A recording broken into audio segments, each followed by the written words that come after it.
Puji Tuhan Haleluya. Yesus baik. Bagaimana? Bagaimana? Puji Tuhan ya. Haleluya. Ya, ya, ya. Kebaikan Tuhan terpancar dari wajah Anda karena Tuhan Yesus adalah Tuhan yang Haleluya. baik, Tuhan yang mengasihi, Tuhan yang begitu sayang kepada semua manusia. Sekalipun dulu mungkin Ibu Lestari adalah seseorang yang membenci Tuhan Yesus, seseorang yang mungkin menganggap enteng kepada Tuhan Yesus, tapi Tuhan Yesus itu Tuhan yang sangat baik, Tuhan yang tidak pernah memandang latar belakang. Bahkan orang yang sekeji Ya, Paulus pun diselamatkan Tuhan. Orang yang menganiaya orang Kristen, orang yang membunuh orang Kristen, Tuhan sayang kepada Paulus. Itulah Tuhan, itulah ya, hakikat Tuhan. Dia Tuhan yang baik, Tuhan yang mengasihi semua manusia. Nah, pada malam amin. hari ini, Mbak Lestari, teman-teman sudah banyak ingin mendengarkan apa yang telah Tuhan Yesus kerjakan di dalam hidup Anda. Anda bisa ceritakan mulai dari latar belakang dan bagaimana berjumpa dengan Tuhan Yesus dan apa yang telah Tuhan buat di dalam kehidupanmu. Silakan pada malam hari ini bagikan berkat kepada kami semua supaya setiap orang yang mendengar dikuatkan, diberkati, dihiburkan. Setiap mata yang melihat mendapatkan peneguhan di dalam iman mereka. Oke, waktu dan Haleluya. tempat saya serahkan kepada Mbak Lestari. Silakan. Haleluya. Shalom. Selamat malam semuanya.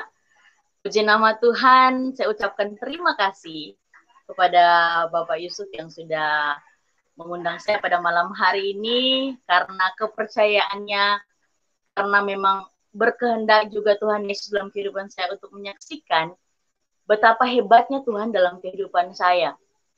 Karena saya percaya bukan karena hebatnya saya, bukan karena pintarnya saya ketika sampai saat ini Tuhan Yesus bisa pilih saya sebagai pengikutnya.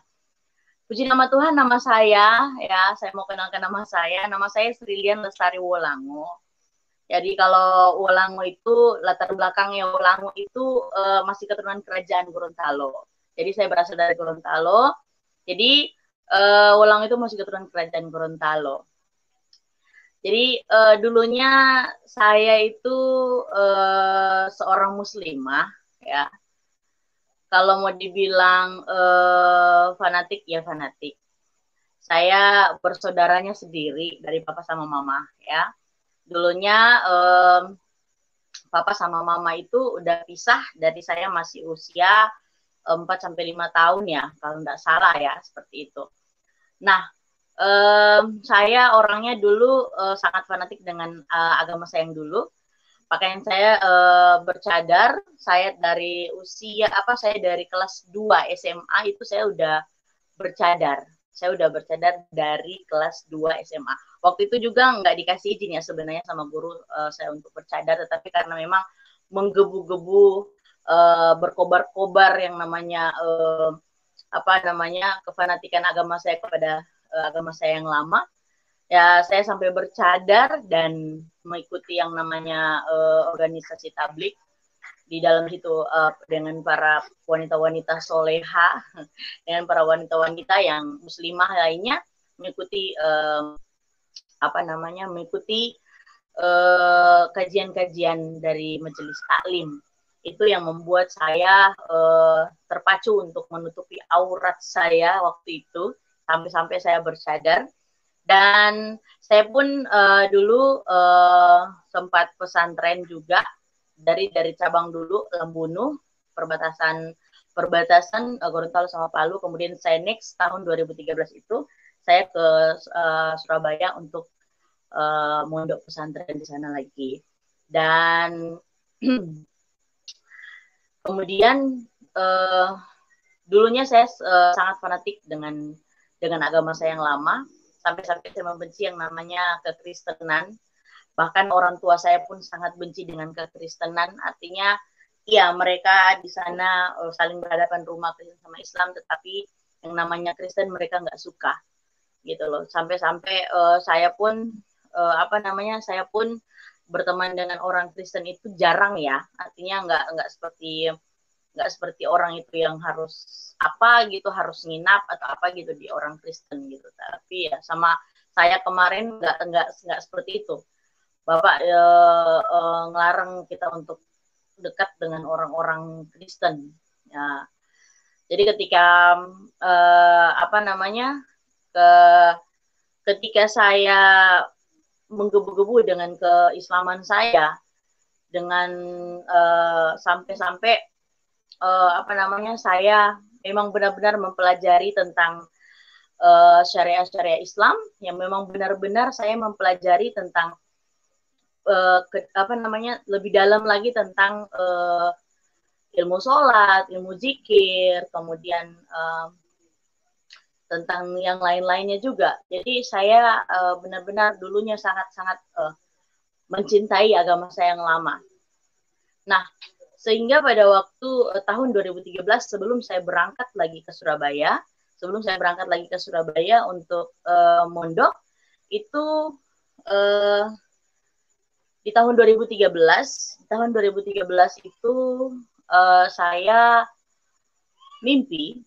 bermimpi didatengin sama satu sosok yang berjubah putih. Jadi jubahnya ini nggak ada kancing-kancingnya ya. Jadi jubah yang dilingkar, kemudian ada penutup kepalanya. Di situ datang ngeletakin cahaya yang ada di tangan kanannya ini di atas kepala saya.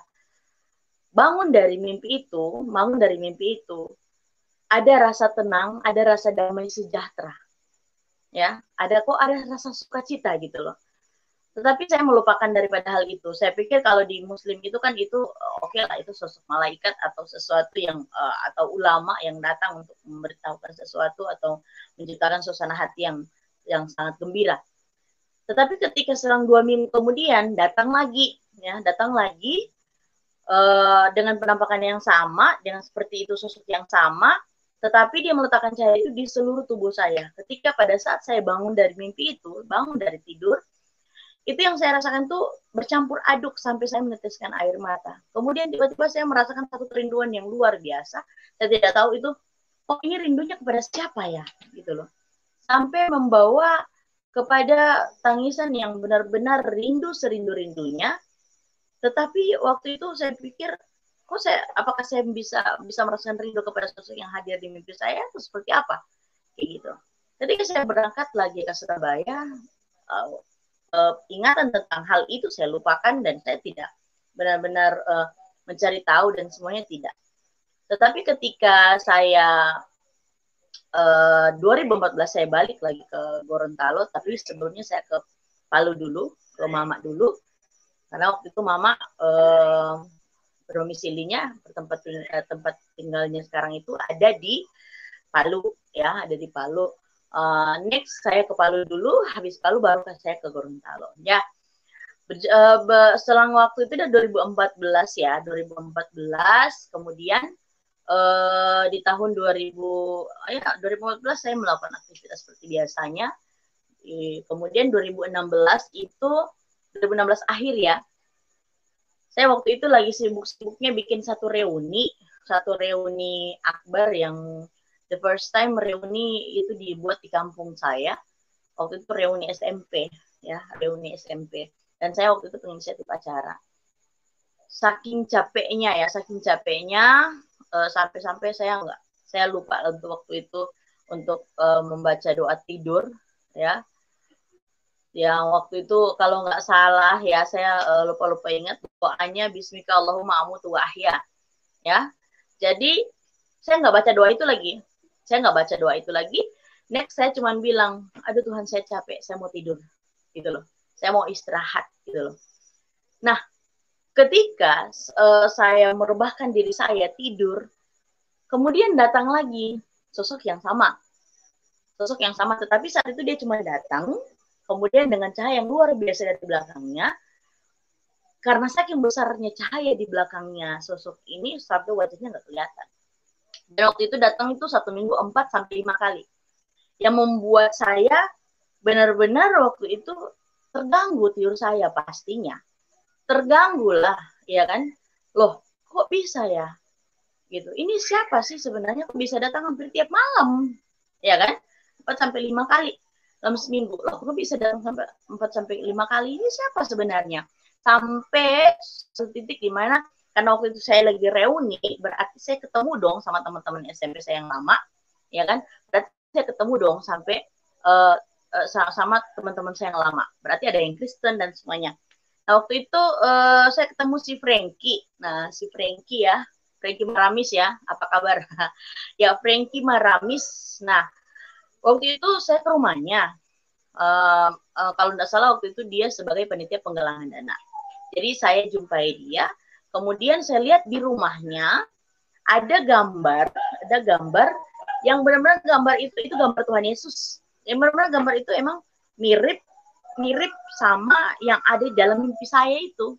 Saya tanya ke Frankie, Ki, nanya dong Ki, ya kenapa Li? Gitu kan? Iya kenapa Li? Itu yang di foto itu siapa? Oh itu gambar Tuhan Yesus kita. Nah, saya ngeledek dong, saya bilang, loh kok Tuhan kalian bisa digambar? Tuhan kita nggak bisa digambar, cuma tulisan doang, gitu loh. Tuhan kita nggak bisa digambar. Tuhan kita itu udah ada di dalam hati kita. Saya ngomong seperti itu, bisa dirasain gitu. Dimanapun kita berada, bisa kita rasain. Ya, mungkin karena dia punya kasih ya, teramat dalam. Yang saya tahu orang Kristen punya kasih yang sangat dalam.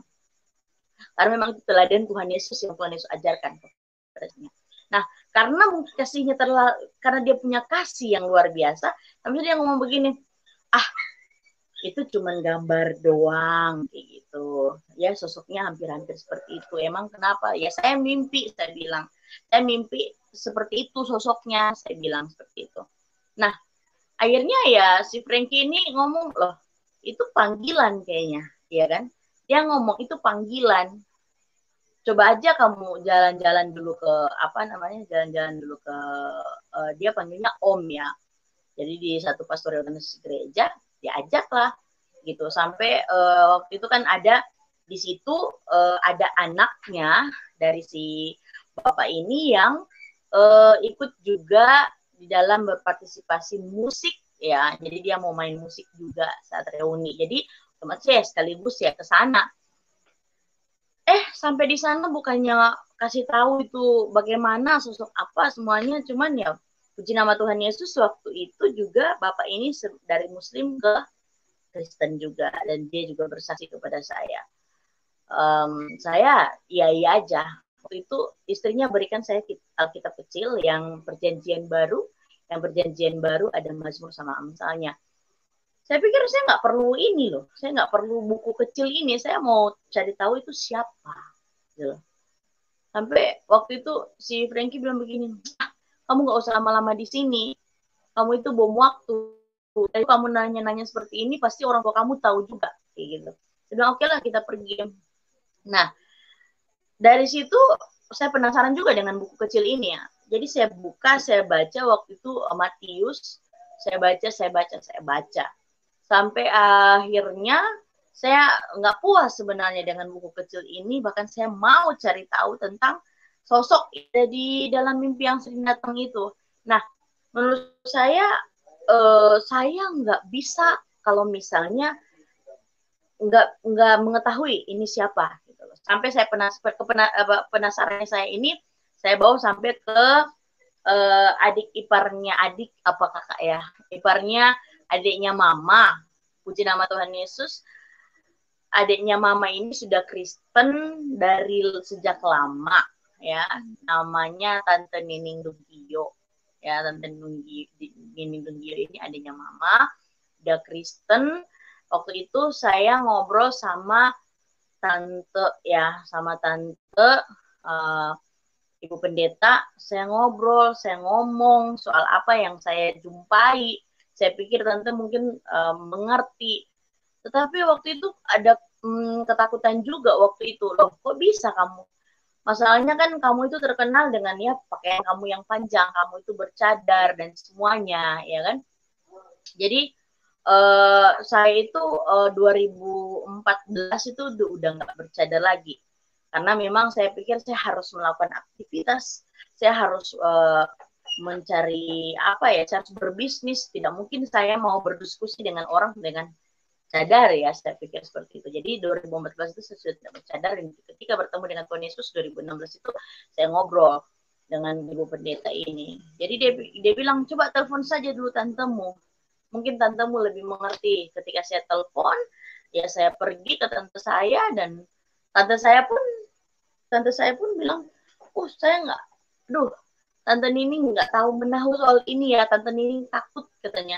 Tante takut jangan sampai dikirain tante-tante yang ngajak-ngajak kamu ke Kristen dan semuanya. Saya pikir iyalah, orang juga nggak mau dituduh-tuduh kalau misalnya ada yang ngajak saya untuk ke Kristen. Saya kan cuma bilang saya mau cari tahu tentang sosok yang ada dalam diri, yang ada dalam mimpi saya itu.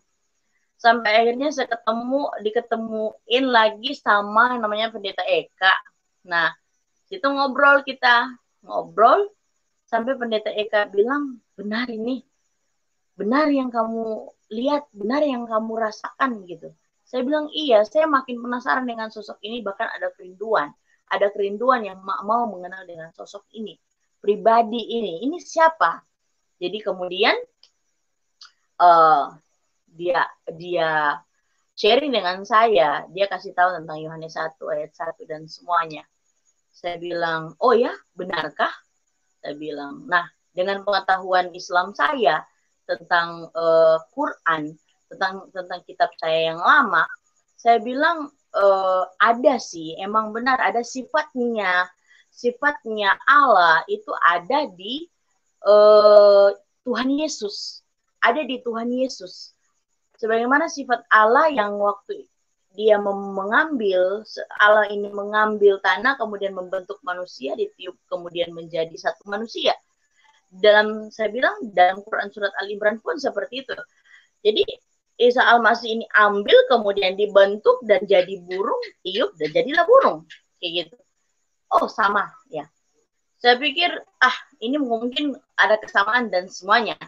Saya pikir seperti itu. Tetapi, kata ibu ini, dia bilang, coba aja kamu ikut aja dulu gitu kan, ikut aja dulu seperti apa, mungkin seperti kalau misalnya kamu ikut mungkin kerinduan kamu akan bakalan hilang. Nah, saya waktu itu ikut aja ya kan, ikut sampai ibu ini bilang kita tidak maksain kamu, silakan, yang penting kita udah sampein tugas kita udah sampein, silakan gitu. Jadi saya ikut waktu itu, saya masuk ke satu gereja, jadi saya masuk ke gereja. Ternyata saya adem ya, saya merasa tenang, nangis waktu itu, saya merasa nangis, saya nangis waktu itu, saya merasa tenang. Saya bilang, kok ada damai sejahtera ya di diri saya bilang. Sampai akhirnya saya memutuskan, dan saya waktu itu tulis surat keterangan untuk saya dibaptis. 2016 waktu itu kalau nggak salah Oktober saya memberikan diri saya untuk dibaptis, dan itu saya itu saya tulis sendiri, bukan karena paksaan. Dan waktu itu umur saya hampir 25 tahun, dan menurut saya sudah berhak untuk memilih jalan saya gitu. Nah, ketika saya sudah dalam keadaan yang saya pikir saya sudah mengikuti saya sudah mengikuti satu sosok yang benar-benar pribadi ini ternyata di dalam kitab mengajarkan banyak hal. Nah, pada saat itu di bulan November ya kalau tidak salah, itu sudah prepnya orang-orang Kristen mau bikin Natal. Jadi waktu itu teman saya ngajakin saya untuk bikin pohon Natal di gereja. Saya ikut, tapi ikut belakang, jangan sampai kelihatan, karena rumah saya dengan gereja itu ada hampir 50 meter rumah, kemudian gereja. Jadi saya ikut belakang supaya nggak ketahuan sama keluarga saya. Kebetulan waktu itu papa saya ada di Toli-Toli. Jadi papa nggak tahu menahu ya dengan keadaan saya. Next, saya ikut dari belakang gereja, ikut menghiasi pohon terang. The first time saya doa di situ sama teman-teman, disuruh coba pimpin doa gitu. Saya bilang saya nggak tahu berdoa. Nah, teman saya bilang begini, beda doa kita di Tuhan Yesus itu nggak perlu dengan sikap, ya nggak perlu dengan sikap kita harus seperti apa. Ketika kamu dalam keadaan bersih, ketika kamu dalam keadaan tenang, kamu bisa berdoa. Oke, saya berdoa membuka daripada kegiatan untuk menghiasi pohon terang itu. And then kemudian malamnya saya diajak mau nggak ikut gitu, mau nggak ikut ibadah pemuda gitu. Saya bilang bolehlah. Nah, otomatis kalau masuk gereja harus buka dong jilbabnya. Saya buka, udah pakai rok, udah pakai kemeja, kemudian saya ikut dari belakang. Tiba-tiba ya, ada polisi datang masuk dalam gereja. Sebenarnya kan kalau dalam keadaan ibadah, kemudian ada yang mengganggu ibadah dari satu organisasi agama, satu agama lain yang lagi ibadah, kemudian ada yang kan nggak boleh ya.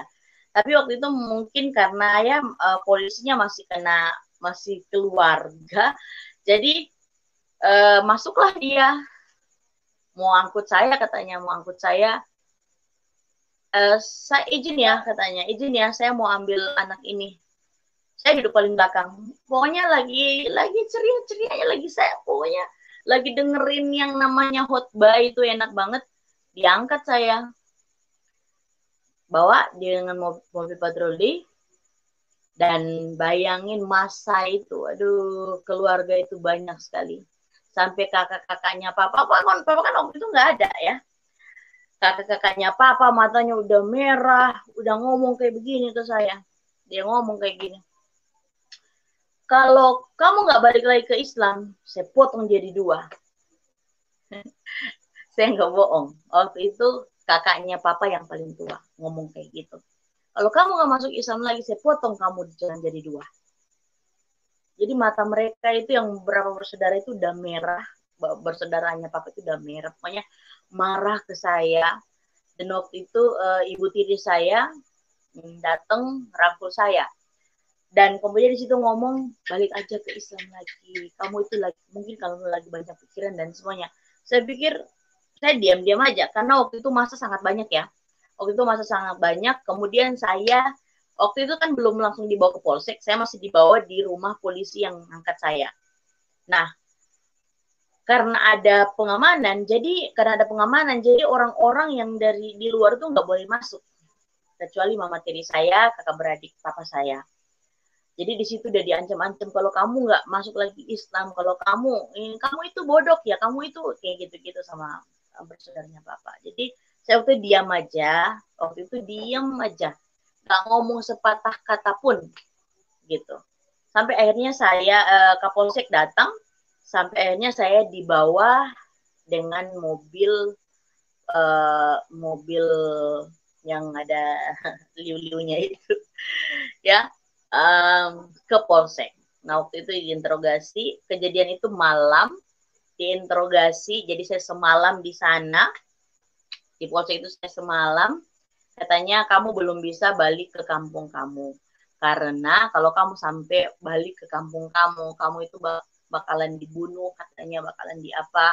Bahkan kemudian papa telepon ya, Pak bilang, kenapa kamu nggak ngomong dari jauh-jauh hari kalau memang seperti itu?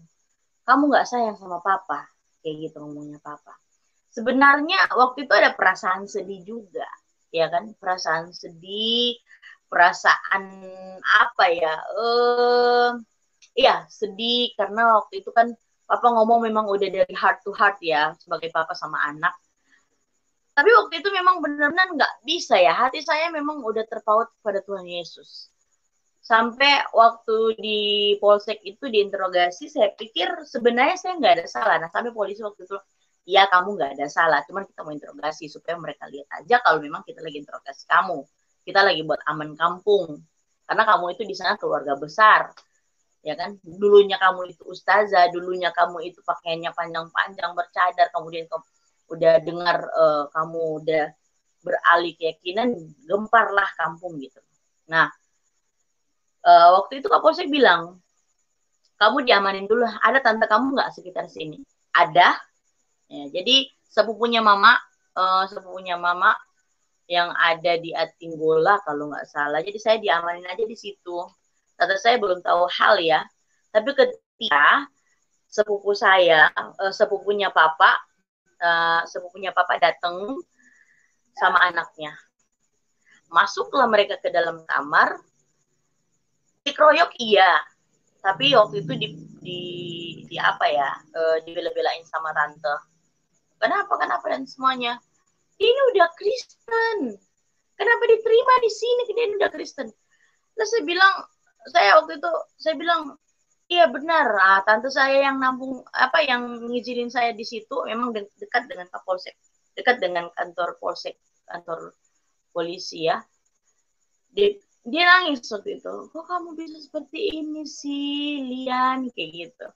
Kenapa bisa? Ya waktu itu emang dikeroyok, tapi dengan keadaan saya langsung telepon. Ya kan, saya waktu itu dengan handphone, saya langsung telepon. Waktu itu Kapolsek ya, Kapolsek apa yang ikut-ikut sama Kapolsek itu saya telepon, saya bilang saya udah dikeroyok di sini, minta bantuannya. Ya itu kan tugas mereka.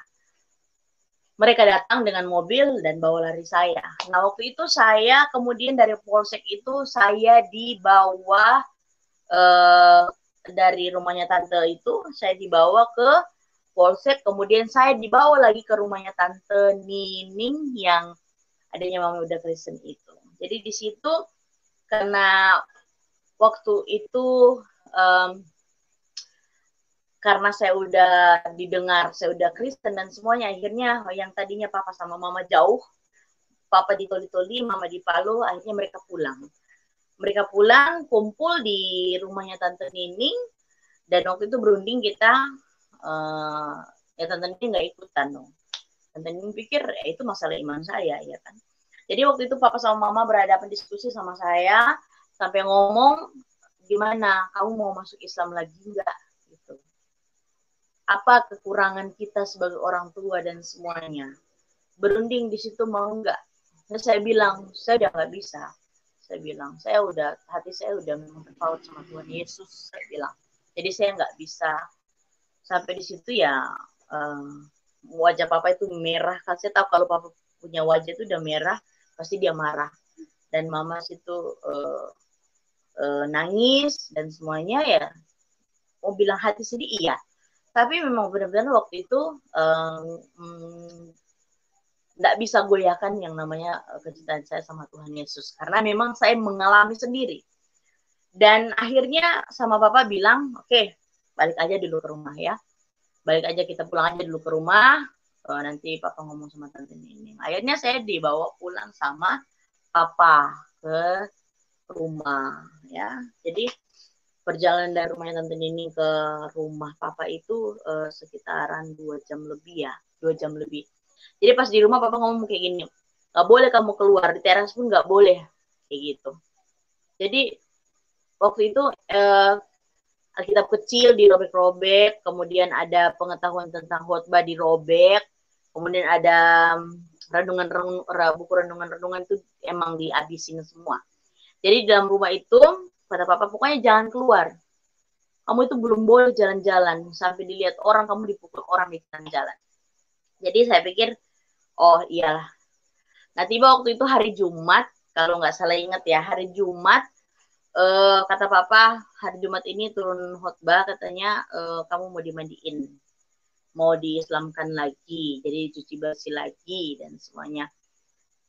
Nah teringatlah saya bilang, saya berdoa dalam kamar, saya bilang, Tuhan kalau memang masa depan saya dengan Tuhan, buka jalan keluar buat saya, karena saya tidak mau lagi untuk ada di agama saya yang lama. Jadi saya waktu itu minta izin sama waktu itu ada pasar ya, pasar tradisional di belakang rumah saya, agak jauh, sekitaran berapa ratus meter. Saya bilang, Pak, izin dong Pak, mau beli sesuatu di pasar. Oh iya, jangan lama-lama ya, kayak gitu. Sampai akhirnya saya naik bentor. Nah, saya sudah tidak berhijab waktu itu, rambut saya panjang waktu itu. Saya sudah naik bentor. Sebenarnya jalan mau ke pasar itu belok kanan, tetapi saya bilang, saya kunci tangan, saya bilang, Tuhan kalau memang masa depan saya dengan Tuhan Yesus, saya bilang buka jalan. Kemudian bentornya ini udah mau belok kanan, saya bilang lurus aja. Lurus ternyata arah itu saya suruh bentor itu arah ke Manado. Jadi arah ke Manado, jadi saya naik bentor, nyampe di satu tempat yang ya nggak terlalu banyak pemukiman waktu itu. Saya turun di situ, kemudian dengan niat saya mau ke Manado. Ini saya cuma baju di badan ya. Kalau mau dibilang baju saya yang saya pakai waktu saya ke Manado itu masih ada sampai sekarang. Saya masih simpen karena memang itu benar-benar satu kenang-kenangan buat saya yang ini buat kesaksian saya yang luar biasa karena dengan Tuhan saya lewati semua. Jadi waktu itu saya berhentiin mobil, nggak ada yang mau berhenti. Karena emang cuma baju di badan. Mungkin barangkali sopir bilang, ini kok orang mau berhentiin mobil kok nggak bawa barang, bawa apa gitu. Jangan-jangan orang apa lari gitu. Emang benar pelarian, lari nggak mau ikut Islam lagi. Sampai saya kunci tangan, tutup mata lagi. Tuhan kalau memang dengan doa yang sama. Tuhan kalau memang masa depan saya dengan Tuhan, lancarkan segala sesuatu. Ketika saya buka mata saya, berhentiin mobil, ternyata mobilnya berhenti. Naik di situ, saya naik di mobil itu. The first time saya ngobrol sama ibu-ibu yang berhijab di samping saya. Di samping saya ngobrol.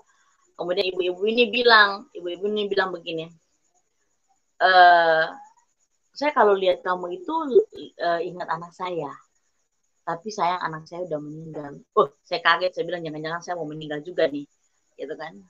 Tapi puji nama Tuhan Yesus, ternyata ketika saya ngobrol dia dengan enjoy, santai. Nah, dia asik juga ngobrol sama saya. Ternyata ketika dia turun di daerah Kota Mobagu, dia pegang tangan sama saya. Emang bener ya, saya dalam perjalanan itu emang nggak bawa apa-apa.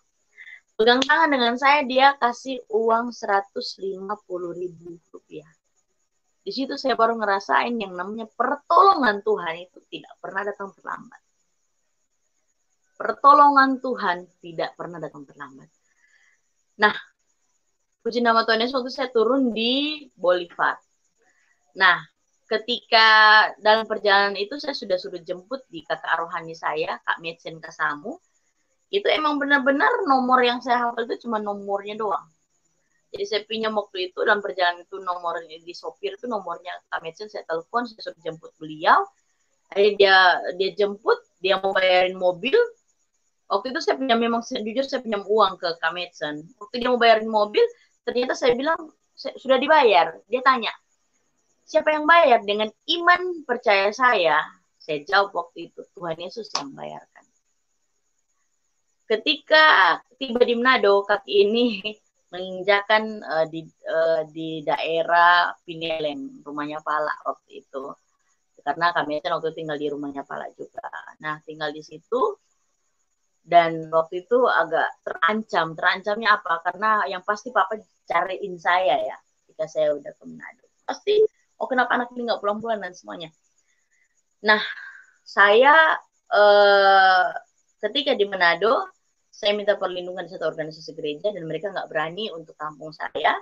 Sehingga yang full-timer gereja itu nampung saya di rumahnya. Dan akhirnya saya bisa sekolah di dalam satu organisasi itu. Organisasi gereja. Nah, ketika ikut Yesus, ini asiknya ya. Saya pikir ya, saya sudah lepas dari namanya keluarga yang mau mengincar saya untuk masukin saya ke Islam lagi. Saya pikir oke, udah nggak ada. Ternyata di dalam kekristenan itu, kalau yang nggak ada pencobaan berarti bukan anak Tuhan. Berjalannya waktu ketika saya ada di Manado, ternyata pikul salibnya Tuhan saya rasakan. Saya pernah pindah dari kos ke kos karena nggak bisa bayarin kos. Saya pernah jualan kue dari gereja ke gereja, teman-teman juga saya jualan kue. Saya pernah nggak makan 2 hari 2 malam di kos karena memang benar-benar nggak ada yang dimakan ya. Kemudian saya juga pernah tidur di halte karena nggak ada tempat tinggal. Sebenarnya teman-teman itu banyak, cuman waktu itu keburu malam ya, jadi saya tidur aja di situ di halte. Jadi memang benar-benar Tuhan Yesus mengajarkan bahwa hidup itu kalau tidak bergantung kepada Tuhan itu sia-sia.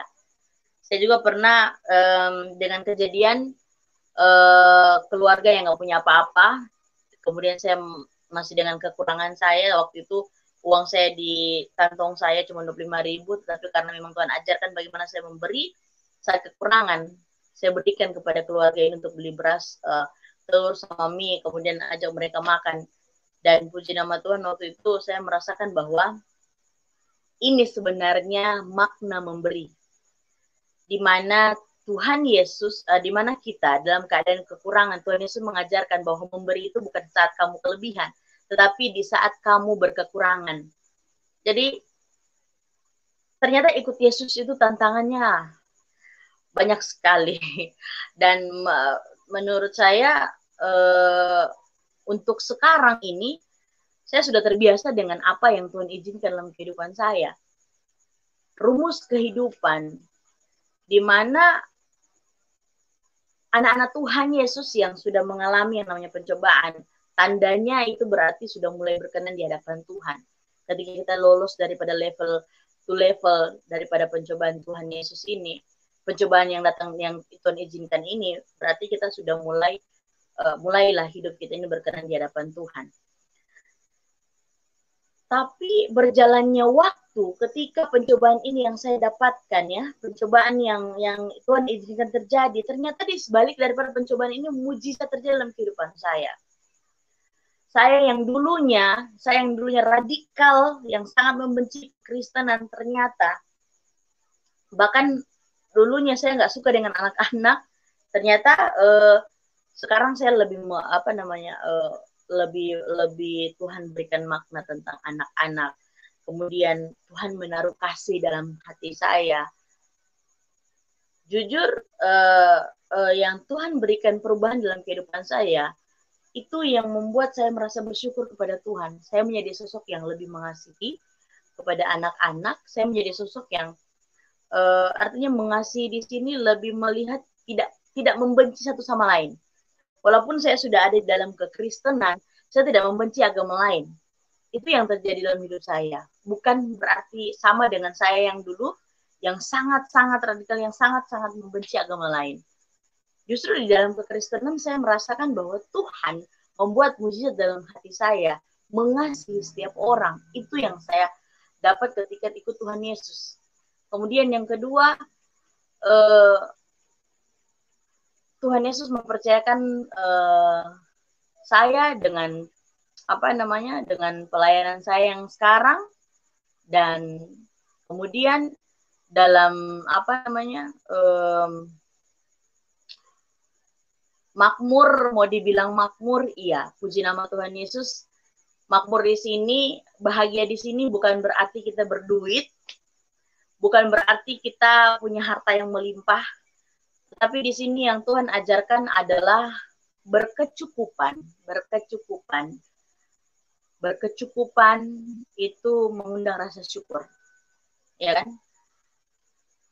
Sedikit saja yang Tuhan berikan kepada kita, rasa syukur itu ada. Karena rasa mengucap syukur itu adalah kehendaknya Allah Bapa Surgawi. Jadi ketika ikut Tuhan Yesus itu selain pencobaan yang Tuhan Yesus izinkan, banyak sekali yang saya rasakan, kebaikan-kebaikan Tuhan yang Tuhan izinkan dalam kehidupan saya. Mulai dari saya waktu itu kecelakaan di tahun 2017 saya kecelakaan. Di sebelah kaki kiri saya ini adalah penjahitan. Waktu itu saya kecelakaan pulang dari melayani seorang Muslim juga yang ikut Tuhan Yesus, seorang muslimah yang ikut Tuhan Yesus ketika menikah. Dia sudah sekolah teologi, kemudian dia balik lagi ke Islam, ke Muslim lagi. Saya injili lagi lah, waktu itu dalam keadaan emang benar-benar tidak berdaya lagi. Saya injili, kemudian saya ajak lagi untuk terima Tuhan Yesus, dan dia terima Tuhan Yesus. Ketika dia terima Tuhan Yesus kembali, dia mati. Nah, setelah kita doa, kemudian saya balik dari tempat itu, ternyata saya kecelakaan. Nah, di kaki sebelah kiri saya ini ada sobekan, ya, jadi kecelakaan, 8 jahitan. Nah, puji nama Tuhan Yesus, waktu itu saya nggak keluar sepeser pun. Saya nggak tahu dana saya di mana sampai kaki saya ini sembuh. Kemudian saya diajak sama orang tua angkat saya yang ada di Bitung, saya dirawat di situ, dipanggilkan suster, kemudian habis itu diantarkan saya ke rumah sakit, habis itu ada suster yang ngurusin saya, kaki saya sampai sembuh. Ada juga sampai di Manado juga masih ada orang-orang yang rawat kaki saya. Saya pikir kalau misalnya untuk dana pengobatan itu hampir 5 juta. Dan saya pikir, itu uang dari mana? Saya nggak kerja, saya nggak ngapa-ngapain, itu uang dari mana? Sampai benar-benar saya bilang, Tuhan Yesus itu dahsyat. Dia adalah Tuhan yang bisa memberikan segala sesuatu yang kita butuhkan. Bahkan tidak terlambat pertolongannya. Makanya saya sering katakan kepada orang-orang, kepada setiap kali saya kalau misalnya Tuhan izinkan untuk bawakan firman, saya bilang sama mereka, jangan pernah khawatir ketika kamu benar-benar dalam keadaan susah, jangan bilang Tuhan nggak tolong. Karena apa? Kesusahanmu sebelum kamu merasa susah, benar-benar susah, Tuhan udah tolong. Karena Tuhan nggak mau lihat anaknya itu susah. Begitu yang saya rasakan selama ini. Ternyata Tuhan saya tidak pernah membiarkan saya kekurangan. Semua berkecukupan dan saya selalu bersyukur. Terima kasih dan itu saja yang bisa saya bagikan pada malam hari ini. Ya, semoga bermanfaat. Karena saya mau kasih tahu memang benar-benar saya mengalami perjumpaan pribadi dengan Tuhan Yesus saya. Dia Tuhan yang dahsyat, dia Tuhan yang luar biasa. Seperti itu Pak Yusuf. Haleluya, puji Tuhan ya. Sebuah perjalanan hidup yang sangat memberkati, di mana Tuhan Yesus dengan kasih-Nya yang begitu besar ditawarkan kepada Mbak Lestari, dan akhirnya beliau diselamatkan. Sekarang bukan hanya diselamatkan, tetapi sekarang menjadi pemberita Injil.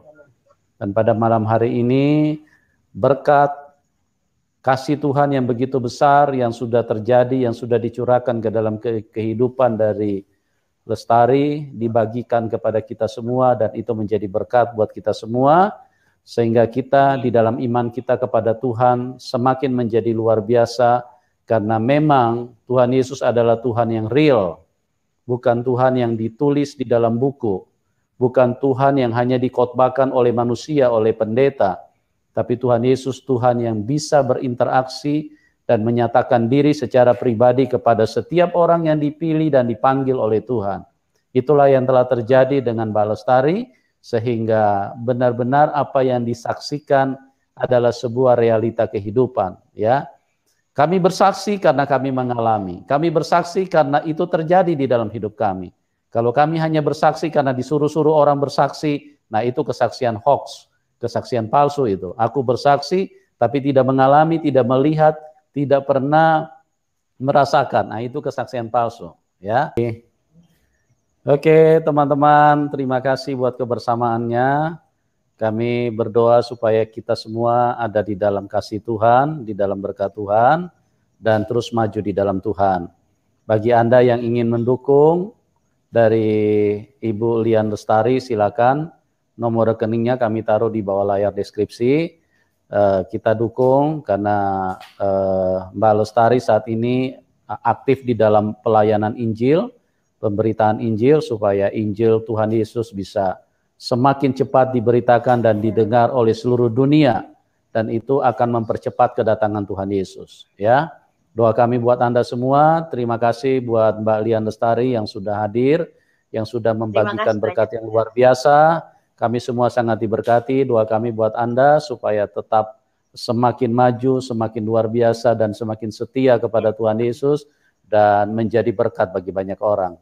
Oke, terima kasih buat semuanya. Tuhan Yesus memberkati, dan salam kemenangan buat kita semua. Amin.